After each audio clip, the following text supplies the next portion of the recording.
ಕಣ್ಣಾರೆ ಕಂಡು ಬೇಜಾರು ಮಾಡಿಕೊಂಡು ಮನೆ ಬಿಟ್ಟು ಬಂದ್ಬಿಟ್ಟಿರ್ತಾನೆ. ಮಳೆ ಮನೆ ಬಿಟ್ಟು ಬಂದಾಗ ನೋವಿನಿಂದ ಆ ದೇವಸ್ಥಾನಕ್ಕೆ ಎಂಟ್ರಾಗಿ ಮಾತಾಡ್ಕೊಂಡು ಅಲ್ಲಿ ಹೆಣ್ಣು ದೇವತೆ ಅನ್ನೋದು ಗೊತ್ತಿರೋದು.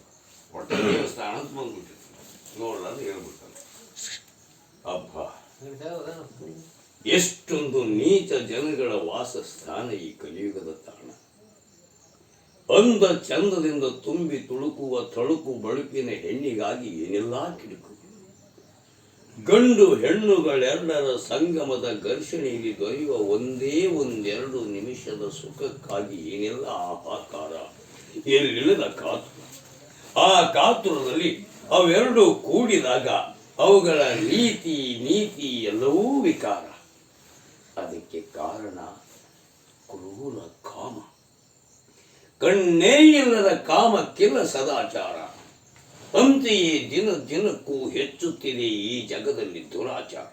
ಹೌದು, ಸದಾಚಾರಿಗಳೆಂದು ನಾನು ನಂಬಿದ್ದ ನನ್ನ ಸತಿ ಹಾಗೂ ಸಹೋದರರಿಬ್ಬರು ದುರಾಚಾರಿಗಳಾಗಿ ಹಾದರ ಮಾಡಿದ್ದರೆಂದಲೇ ನಾ ಹೇಸಿ ಮನೆ ಬಿಟ್ಟು ಬಂದೆ. ಮಾನ ಕಂಜಿ ಮೌನದಿಂದ ಊರು ಬಿಟ್ಟು ದೂರ ಬಂದೆ.